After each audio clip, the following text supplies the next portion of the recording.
The cake was already cut when my mother-in-law stood up. It was my birthday. 42 candles had been replaced with a single gold sparkler, the kind meant to feel elegant without being personal. The dining room smelled like vanilla and roasted chicken. Margaret Hale waited until the plates were cleared. She always preferred a clean surface. She said my name the way she always did, carefully, as if it belonged to her first. "Claire," she said, smiling toward the table, not at me. "I think this is the right moment." She slid an envelope across the polished wood. Thick paper, legal weight. My name typed, not written. I didn't open it right away. Everyone was watching. Ethan sat to my right, hands folded, eyes on his water glass. He didn't look surprised. That was the first thing I noticed. Not anger, not fear, recognition. Margaret continued speaking, filling the silence for me. She talked about timing, about how some things were better handled cleanly, about dignity.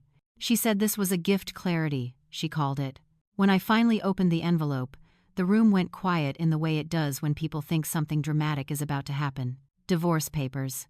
Already prepared, already signed by Ethan.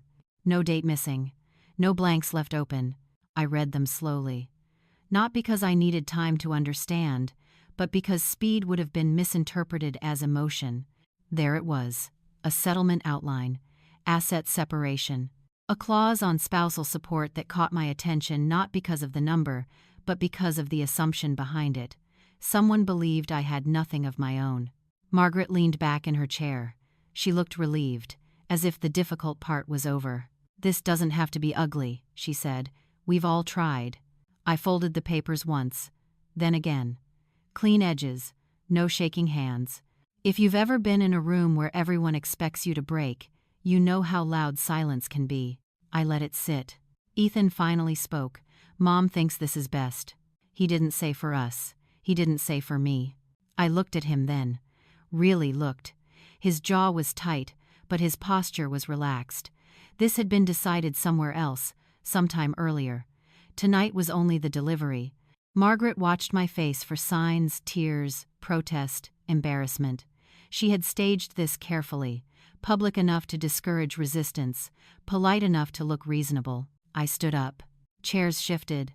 Someone inhaled sharply. I could feel the question forming around the table. Would I beg, argue, ruin the evening? I didn't raise my voice. I didn't thank her. "I understand," I said. That was all. Margaret blinked. Just once. I placed the folded papers beside my plate. Not back in the envelope. Not hidden. "I'll have my attorney review these," I added. "I'll respond in writing. Attorney, not lawyer." It mattered. Ethan looked up then. His eyes searched my face, as if he expected to find something: anger, panic, negotiation. I gave him nothing. Margaret smiled again, thinner this time. "Of course. We just want to move forward." I nodded. Forward was a direction I knew well. As I reached for my coat, my gaze drifted back to the table. To the papers, to the clause I'd noticed, to the assumption that I was unprepared. I wasn't. I paused at the doorway and turned back, just enough to be seen. "One thing," I said. "Please don't contact me directly about this again. Any communication can go through counsel." No explanation. No emotion. The room stayed quiet. I left while the sparkler was still burning down to the plate, unnoticed. Outside, the night air felt steady. I took one breath, then another. I had spent years learning when to speak and when not to. Tonight confirmed something I had already suspected. They believed the story was over. I had just realized it was finally clear. Before we begin, if you've ever had a moment where everything looked fine, and then one quiet gesture changed how you saw your entire life, take a second to like this story and subscribe if these moments speak to you. It helps stories like this find the people who need them. And as you listen, let me know in the comments which city you're listening from. This is one of those stories worth staying with until the end. Now, let me take you back to a night that was supposed to be simple, to a birthday table where I still believed silence meant safety, and where I didn't yet know that the end had already been placed in my hands. I met Ethan 5 years before that dinner, back when his life still felt like his own. We were both in our late 30s. He was thoughtful, measured, the kind of man who listened more than he spoke. On our third date, he told me his mother was very involved. He said it with a half smile, like a disclaimer he'd memorized. At the time, I understood involvement as phone calls, opinions, maybe too many family dinners. I didn't yet understand structure. Margaret Hale didn't raise her voice. She didn't need to. She organized. She hosted. She remembered every detail and reminded everyone of them later. She framed control as care, authority as responsibility. When Ethan and I married, she offered help immediately, not money access. She introduced us to her accountant, her insurance broker, her real estate attorney. "It's easier if everything stays consistent," she said. Consistency became the theme of our marriage. We lived in a townhouse owned by a family trust. The mortgage was handled through an internal arrangement. Utilities were in Ethan's name. I suggested we open a joint account. Margaret said it wasn't necessary yet. "Why complicate things?" she asked. Ethan agreed. He usually did. At first, the comments were subtle. About how I arranged the kitchen, about how I spoke to contractors, about how my job compliance analysis for a regional firm was interesting, but not very demanding. I worked full-time. I traveled. I reviewed transaction records, flagged irregularities, wrote reports no one read until something went wrong. It was quiet work. I liked it. Margaret called it temporary. At family gatherings, she corrected me gently. If I mentioned a plan, she rephrased it. If I told a story, she added context I hadn't asked for. People laughed. I smiled. Silence, I told myself, was maturity. Ethan avoided conflict like a medical condition. When I brought something up later, he'd say, "She means well," or "That's just how she is."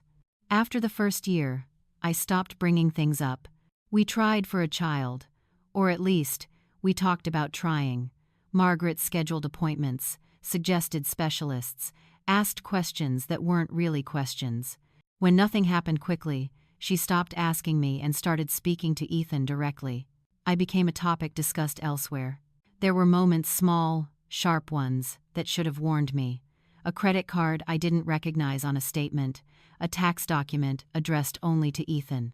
A dinner conversation where Margaret referenced a decision we hadn't made. Each time, the explanation was reasonable. Temporary. Efficient. "Trust me," she'd say. "I've handled this for decades," end quote, and I let her. Not because I was weak, because the cost of resistance felt higher than the damage of compliance, because I believed partnership meant endurance, because I thought clarity would come later. 3 years in, I realized something had shifted. I wasn't being consulted. I was being managed. When I asked about finances, Ethan said his mother had everything under control. When I asked to see records, he said there was no issue. When I asked why my name wasn't on anything, he said, "Does it matter?" It did. But by then, asking made me look difficult. Margaret never excluded me directly. She included me symbolically. Invitations, seating, toasts. She praised my patience. She called me low maintenance. I understood the compliment for what it was. I began keeping my own records quietly. Copies of emails, screenshots of statements, dates, times, inconsistencies. Not because I planned to use them, because I needed to know whether what I was sensing was real. It was. The power imbalance wasn't loud, it was procedural. Margaret controlled access, Ethan deferred. I adapted. From the outside, we looked stable, calm, respectable. Inside, I learned how invisibility works not as an accident, but as a system. I told myself this was a phase, that marriages evolved, that silence was strategic. What I didn't admit then was this. I had already started preparing for a version of my life that didn't require permission. Not escape, just independence. By the time my birthday came around, I wasn't surprised by the papers, only by the timing. And even then, not entirely. The trigger wasn't dramatic. It rarely is. 3 weeks before my birthday, Ethan came home earlier than usual. He set his briefcase down by the door and asked, casually, whether I'd seen a statement from the trust's secondary account. I told him no. Because I hadn't. He nodded, but his posture shifted. Not accusatory, cautious, like someone approaching a conversation he'd already had elsewhere. Mom said there was a discrepancy, he said. Just a small one.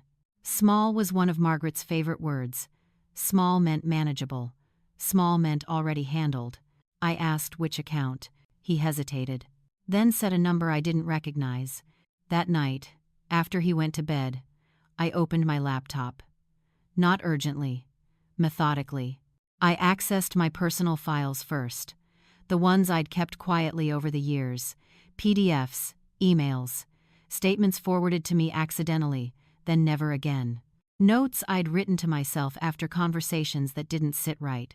The account Ethan mentioned wasn't listed anywhere I had access to. That wasn't unusual. What was unusual was the way it had suddenly become my problem. 2 days later, Margaret invited us to lunch. She chose a weekday. Neutral ground. A restaurant where she knew the owner. She didn't bring up the account at first. She asked about my work. Whether I was still traveling as much. Whether my firm was stable. I answered politely. Briefly. Then she sighed, the way people do when they're about to frame concern as disappointment. There's been some confusion, she said. Nothing serious, but it does raise questions. When experiencing dollars. She looked at Ethan. Not me. Claire handles details, she continued. Sometimes that means things slip through. That was the first time she'd said it out loud. I asked what the discrepancy was. Margaret waved a hand. It's probably a timing issue, but when names aren't on accounts, it creates liability. Liability. A word chosen carefully. Ethan shifted in his seat. He still didn't look at me. Mom just wants to make sure everything's clean, he said. Clean meant controlled. I asked to see the statement. Margaret smiled. There's no need to get into paperwork. We're resolving it. Resolving meant deciding without me. That afternoon, I received an email from Ethan. Forwarded. No message attached. It was from Margaret's accountant. A single line highlighted in yellow. Unexplained variance. No numbers. No dates. Just implication. The next week, the tone changed. Margaret called daily. Not me, Ethan. Conversations I wasn't part of, summaries I was given later. She suggested stress might be affecting my focus. She asked whether my workload was too heavy. She's worried about you, Ethan said one night. About us. I nodded. I didn't argue. I was listening for something else. Pressure arrived quietly. A dinner invitation framed as concern. A comment about prenuptial agreements people forget they signed. A reminder that trust arrangements were sensitive. Then, 2 days before my birthday, Ethan mentioned the word separation. Not directly, hypothetically. If things don't calm down, he said, maybe space would help. Space, in this context, meant removal. That night, I checked my credit report. I hadn't planned to. It was instinct, sharpened by years of document work. There it was. A soft inquiry I didn't authorize. A date that aligned too neatly with Margaret's lunch invitation. I saved the report. I didn't confront anyone. The morning of my birthday, Margaret sent a message in the family group chat. Polite, cheerful. She said dinner was at 7. She said she had something important to share. Important. Another careful word. I dressed simply that night. Neutral colors. No jewelry Margaret had given me. As we drove over, Ethan was quiet. His hands stayed steady on the wheel. That steadiness told me everything. This wasn't an intervention. It was a conclusion. By the time we sat at the table, I understood the shape of the narrative they'd built. Concern, confusion, protection, a graceful exit. What they didn't know was that misunderstandings leave trails. Paper ones, and pressure, when applied without precision, creates gaps. I didn't need to react. I needed to let them finish. The papers were already printed. They just hadn't realized what else had been documented. After the birthday dinner, I didn't go home with Ethan. I told him I was staying at a hotel near my office. Neutral ground, no argument followed. He nodded, like someone relieved a decision had been made for him. The room was quiet, clean, anonymous. I laid the divorce papers on the desk and reviewed them again, not as a wife, but as a reader. That shift mattered. When you stop reading documents emotionally, they start telling you the truth. The settlement assumed dependency. It listed assets I'd never touched and excluded income streams I recognized immediately, not by value but by structure. Trust layering, circular transfers, administrative shortcuts disguised as efficiency. Nothing illegal on its face, but nothing accidental either. I didn't call anyone that night. I slept. In the morning, I emailed a lawyer I'd worked with years earlier on a compliance review. Her name was Rachel Monroe. Direct, precise. She responded within the hour. "Send everything," she wrote. I did. Statements, screenshots, credit report, the forwarded email, the divorce draft. No commentary. Documents speak better without interpretation. Rachel didn't ask how I felt. She asked timelines. That was when I stopped feeling reactive and started feeling clear. Over the next week, I said very little to Ethan. He tried to fill the silence. He asked whether I was processing, whether I needed more time. He suggested mediation. He suggested counseling. I told him communication should go through counsel. Each time I said it, his shoulders dropped a little lower. Margaret didn't contact me at all. That absence was intentional. Silence as strategy. She assumed I was overwhelmed, embarrassed, isolated. She assumed wrong. Rachel identified the pressure point within 48 hours. The trust's secondary account, the one Ethan had mentioned, wasn't just a holding account. It was a pass-through. Money moved through it briefly before being redirected. Not illegal, but traceable. More importantly, Margaret wasn't a listed trustee. Her authority was informal, functional, invisible on paper. That mattered. Rachel prepared a notice of representation and sent it to Ethan and Margaret's attorney. Formal, polite, non-negotiable. 2 days later, Margaret called me. I let it go to voicemail. Her message was calm, concerned. She said she was surprised by my tone. She suggested we talk woman to woman. I didn't respond. That was the turning point, not the legal action, but my refusal to explain. I stopped anticipating their reactions. I stopped softening my words. I stopped performing reasonableness. Instead, I let procedures unfold. Rachel requested full financial disclosure, not as an accusation, but as a standard step. She cited my lack of access to marital records. She referenced the credit inquiry.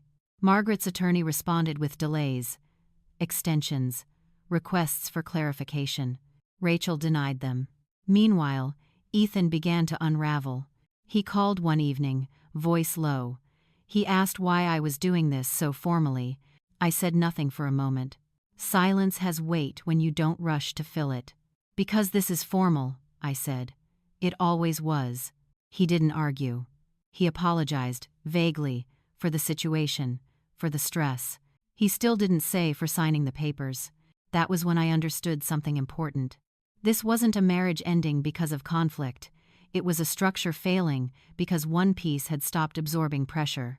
Margaret reached out again, this time by email. She copied Ethan. She framed her message as reconciliation. She said families make mistakes. She said she never intended harm. She asked for a meeting. Rachel advised against it. I agreed. I didn't need closure. I needed clarity. The power shift wasn't dramatic. No raised voices, no ultimatums. It happened in the space where I stopped negotiating my own reality. By the end of the week, the dynamic had changed. Margaret was reacting. Ethan was waiting. I was moving forward, quietly, deliberately. For the first time in years, I wasn't managing anyone else's comfort. I was documenting facts. And facts, once recorded, don't argue back. The disclosure arrived on a Thursday afternoon. Not complete, not clean, but enough. Rachel called me as soon as she reviewed it. She didn't sound alarmed. She sounded focused. They sent partial records, she said, which means they're choosing what not to send. That choice was the opening. The documents showed transaction summaries without source detail, rounded numbers, timing gaps, transfers that appeared and disappeared within 48 hours. To someone unfamiliar with layered accounts, it would look like routine movement. To me, it looked like control without oversight. Rachel filed a formal request for supplemental disclosure, citing fiduciary transparency standards. She attached an affidavit stating, "I had never been granted access to marital financial records and had reason to believe material information was being withheld." The affidavit was factual, dry, unemotional. It changed everything. Margaret's attorney responded within hours. The tone shifted. Where there had been delay, there was now urgency. They requested a call. Rachel declined and asked for documentation instead. 2 days later, we received an amended packet. This one included trustee designations. Margaret's name appeared repeatedly not as a trustee, but as an authorized initiator, someone who could direct transfers without being formally accountable. That distinction mattered legally. More than that, it mattered narratively, because Margaret's authority had always been presented as natural, maternal, unquestioned. On paper, it was improvised. Rachel cross-referenced the dates with the credit inquiry on my report. They matched. That was the point where the story they'd built began to collapse under its own weight. Rachel prepared a notice of irregularity. She didn't accuse, she outlined inconsistencies. She requested clarification regarding authorization, disclosure obligations, and potential exposure. Exposure is a word people understand. Margaret asked for a meeting that same evening. This time, she didn't contact me. She contacted Rachel directly. Rachel agreed. On one condition: written summary afterward. The meeting happened without me. I stayed home. I made tea. I organized my files. When Rachel called later, she didn't raise her voice. "They're walking it back," she said, carefully. Margaret claimed misunderstandings. Delegation, long-standing verbal permissions. She said everything was done in the family's best interest. Rachel asked why I'd never been informed. There was no answer to that. Ethan attended the meeting. For the first time, he asked questions. Rachel told me that part quietly, like an aside. He asked why certain accounts weren't disclosed to me, why his name appeared on documents he'd never seen, why the divorce papers assumed financial dependency. Margaret answered some of them, not all. By the end of the week, the tone shifted again, this time publicly. A family group email arrived. From Margaret. She said there had been confusion and miscommunication. She emphasized unity. She asked everyone to refrain from speculation. That email wasn't for me. It was for witnesses. Rachel filed a motion requesting a temporary financial freeze pending review. Standard procedure, given the circumstances. The court granted it within 24 hours. That was the moment the false power collapsed. Not with shouting, not with exposure, with restriction. Margaret could no longer move money freely. Ethan could no longer pretend he didn't know. The family could no longer frame this as a private disagreement. It was procedural now. Margaret emailed me directly that night. She said she felt blindsided. She said she had always treated me like a daughter. I didn't respond. Ethan called. His voice was different this time. Slower, less certain. "I didn't know," he said. "That may have been true. It didn't matter." I told him my attorney would be in touch. I hung up before he could explain further. If you've ever watched someone lose control without realizing it, you know how quiet it can be. The collapse wasn't dramatic. It was incremental. Each document narrowed the story. Each response reduced their options. By the time the weekend arrived, the divorce papers from my birthday were irrelevant. They had been built on an assumption that no longer existed. I wasn't dependent. I wasn't uninformed. And I wasn't alone. The counterattack wasn't personal. It was factual. And facts, once introduced into a closed system, change everything. Once the freeze was in place, everyone wanted to talk. Not formally. Not on record. Just talk. Margaret's attorney sent a message suggesting an informal resolution. Ethan sent 3 texts in 1 hour. A cousin I hadn't spoken to in years called to check in, then quickly pivoted to concern about family harmony. Harmony was the new word. I didn't respond to any of it. Rachel did. She replied with a single sentence that repeated itself across every channel. All communication should remain in writing and proceed through counsel. That sentence did more than any argument ever could. It forced everyone to slow down. Margaret tried a different approach. She asked for a family meeting, framed as an opportunity to clear misunderstandings. She emphasized that courts made things cold. She said she wanted warmth. Warmth had always been her currency. Rachel advised me to decline. Not emotionally. Procedurally. I authorized a response stating I was not available for non-legal discussions and that any settlement proposals should be submitted in writing. Margaret's reply was immediate. She said I was escalating unnecessarily. She said I was punishing people who loved me. She said this didn't reflect the person she thought I was. I read it once, then I archived it. Ethan asked to meet in person. I agreed, on the condition that it be brief and in a public place. We met at a quiet cafe near my office. No nostalgia attached. He arrived early. He looked tired. Not devastated, just unmoored. He told me he felt caught in the middle. I let him finish. Then I told him I wasn't interested in positions, only responsibilities. I said I had spent years adapting to decisions made without me. I said the divorce papers were not the beginning of the conflict, just the first time it had been acknowledged. I didn't raise my voice. I didn't accuse. I explained boundaries. I said I would not return to a structure where access was conditional. I said reconciliation would require transparency that didn't currently exist. He asked what that meant. I said it meant documentation. That was when he realized there would be no soft landing. Margaret's attorney sent over a proposed amendment to the settlement. Improved terms, more generous language, a suggestion that we could move past the disclosure issue. Rachel reviewed it and shook her head. They want peace without accountability, she said. That's not resolution. She drafted a counterproposal, precise, balanced, unyielding. It required full disclosure, independent audit rights, clear asset delineation, no informal authority. Margaret's name appeared nowhere. That omission spoke louder than anything else. The response came 2 days later. Margaret declined, not angrily, regretfully. She said the terms felt punitive. She said trust had been broken on all sides. Rachel replied that trust required symmetry. After that, the tone changed again. No more warmth, no more concern, just containment. Margaret stopped reaching out. Ethan reduced contact to logistics. Family members went quiet. That silence wasn't peace. It was withdrawal, and I accepted it. Rachel asked whether I wanted to push further, whether I wanted to expand the review, potentially expose more irregularities. I considered it. Then I declined. I wasn't interested in punishment, only separation with clarity. Rachel nodded. That's a boundary, she said, and it's enforceable.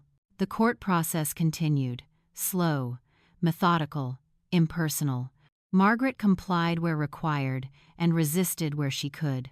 Ethan followed instructions, no longer offering opinions. The family's attempt to calm the situation had failed because calm requires consent.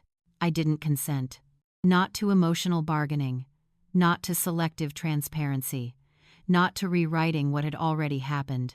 I noticed something during that time. Without constant engagement, the pressure disappeared. No one asked me to reconsider. No one asked me to soften. They simply adjusted. Power, I learned, doesn't argue when it meets resistance it can't absorb. It retreats. The final boundary came quietly. Margaret's attorney asked whether I would be open to a private conversation as a sign of goodwill. Rachel drafted the response and sent it before I could overthink it. No. One word. No justification. That was enough. The process didn't become easier after that, but it became cleaner. No more mixed messages. No more appeals to emotion disguised as solutions. Just steps.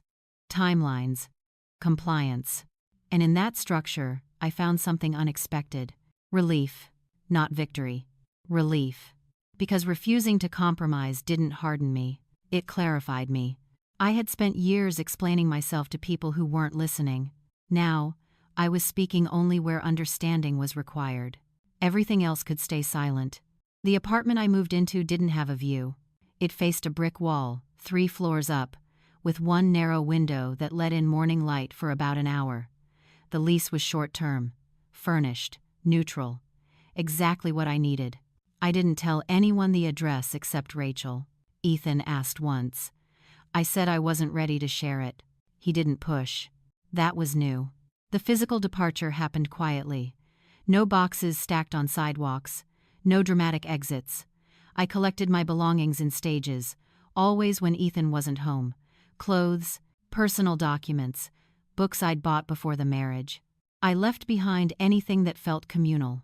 Anything that required discussion. The last thing I took was a framed photo from our first year together. I didn't keep it. I just didn't want it used to tell a story I no longer belonged to. Margaret never came to the house while I was there. She sent a message through her attorney confirming a schedule for property access, professional, detached. It was the closest she'd come to acknowledging my existence since the freeze. Ethan called during my 3rd week in the apartment. He asked if I would consider reconciliation outside his mother's influence. I told him I believed he meant that. I also told him belief wasn't enough. I said autonomy isn't something you promise, it's something you practice when it's inconvenient. He was quiet for a long time. Then he said he didn't know how. I didn't answer that. I wasn't his instructor. That was when he began to let go. Not abruptly, gradually. Like someone releasing a grip they hadn't realized was clenched. Margaret's response to the departure was indirect. She asked through counsel whether I would be open to restorative dialogue.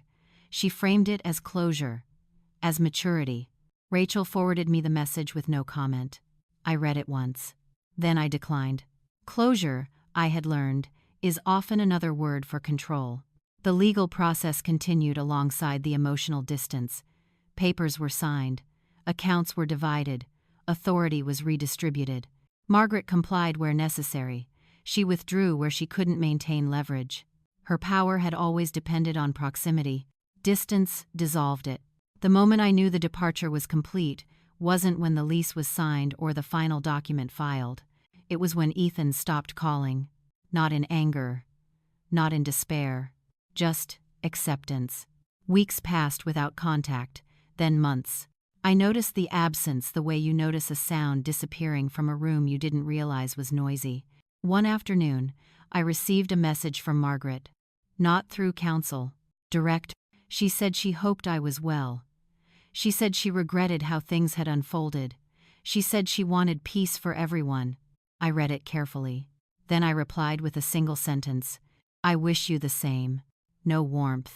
No invitation. Just closure on my terms. I didn't block her. I didn't archive the message. I let it sit, unanswered beyond that. That was enough. The departure wasn't a victory lap. There was no sense of triumph. It was a release. I stopped anticipating reactions. I stopped adjusting my tone. I stopped explaining. My life became smaller in the best way. Work, sleep, meals chosen without negotiation. I rebuilt routines without needing approval. The last interaction came unexpectedly. I ran into Ethan at a grocery store near my apartment. He didn't know I lived nearby. We stood in the produce aisle, holding identical baskets. He looked different, not better or worse, just separate. We exchanged a few words. Neutral, polite. He asked how I was. I said I was steady. He nodded. Then he said quietly, I'm sorry. Not for the papers, not for his mother, for himself. I accepted it without comment. We parted without promises. As I walked home, I realized something important. Leaving didn't require them to understand. It required me to stop waiting for it. The departure was complete not because they gave up but because I stopped engaging. And in that space, something else began to take shape. Not a new life, just my own. Karma didn't arrive with drama. It arrived as adjustments. Small ones at first. Then, structural. I heard about most of it indirectly.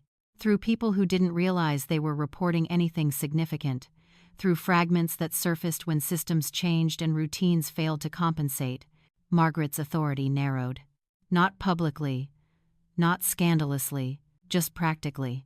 Without unrestricted access, decisions took longer. Without informal control, approvals required explanation.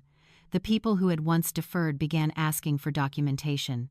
Margaret complied at first, then grew impatient. That impatience showed. The family trust underwent an external review as part of routine compliance, nothing extraordinary, just a standard reassessment triggered by the freeze and subsequent restructuring. The review didn't accuse. It asked questions. Questions multiplied. Some accounts were reclassified. Some authorizations were revoked. Some long-standing arrangements were converted into formal agreements. Margaret's role was reduced to what was written. No more. No less. That reduction was visible to those who understood the system. Ethan struggled in a different way. Without his mother's mediation, he had to speak for himself.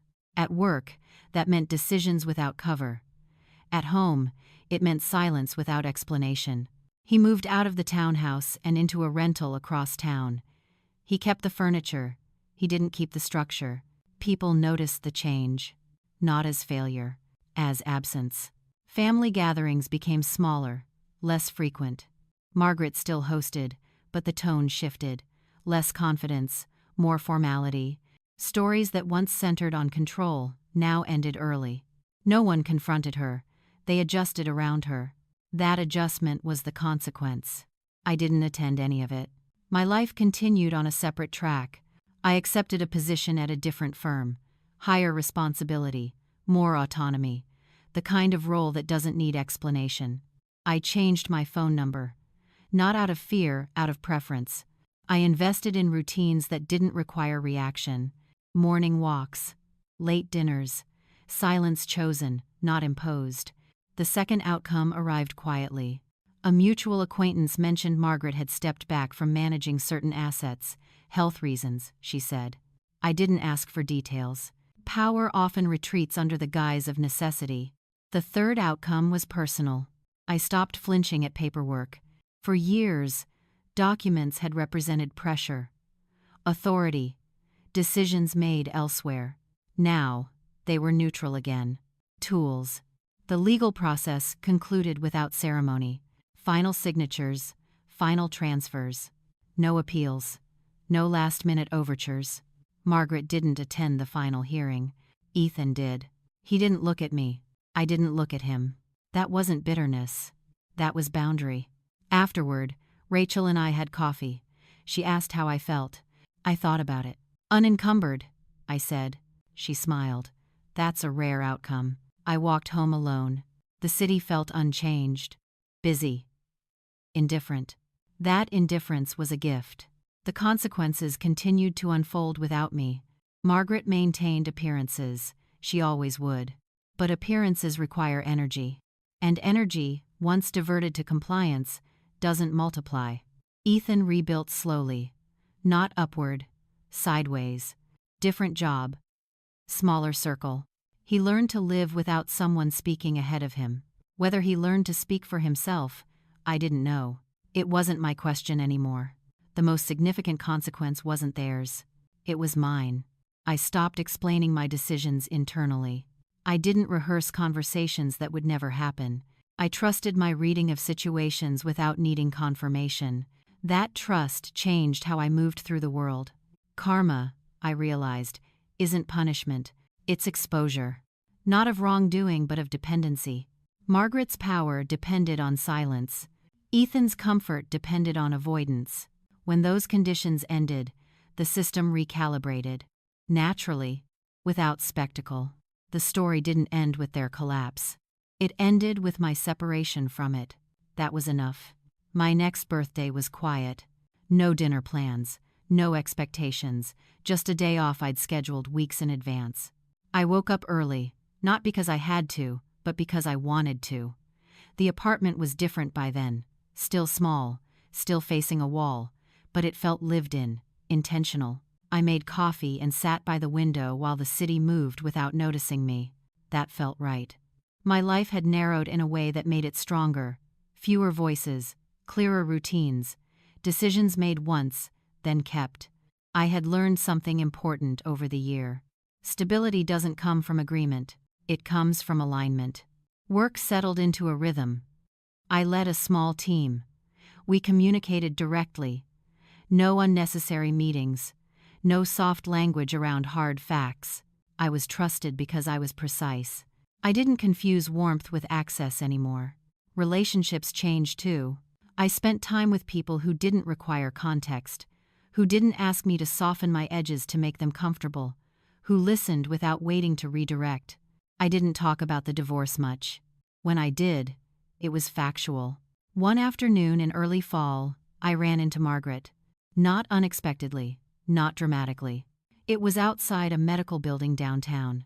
She was walking slowly, leaning on her car door as she searched her bag. She looked smaller, not weak, just reduced.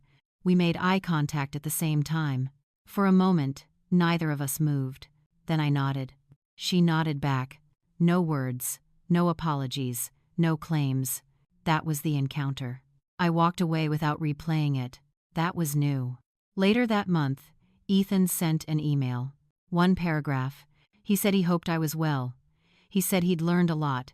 He said he was trying to live differently. No request. No expectation. I didn't reply. Not because I was angry. Because not every message needs a response. The quiet became permanent. And in that quiet, I built something that didn't need defense. I traveled. Not to escape, but to experience. I changed how I spent holidays. Smaller gatherings, different traditions, fewer obligations disguised as love. I stopped explaining why I chose what I chose. The story that began with humiliation didn't end in revenge. It ended in clarity. I had been handed divorce papers in front of people who expected me to shrink. Instead, I stepped back. I let systems reveal themselves. I let evidence speak. And then I left. Not loudly, not triumphantly, just completely. If there's anything this experience taught me, it's this. You don't win by proving someone wrong. You win by removing yourself from the framework that required you to be wrong in the first place. The rest resolves itself. I didn't mark the anniversary of the divorce. There was no reason to. The life I was living didn't need reference points to justify itself. It worked because it was mine, quiet, coherent, unchallenged. Sometimes people ask how I stayed calm through all of it. I tell them the truth. I stopped reacting and started documenting. I stopped negotiating and started deciding. I stopped waiting for permission that was never coming. That was the shift. If this story resonated with you, or if you've ever found yourself slowly erased by a system that called it family or care, you're not alone. You don't need drama to reclaim yourself. Sometimes clarity is enough. Thank you for listening.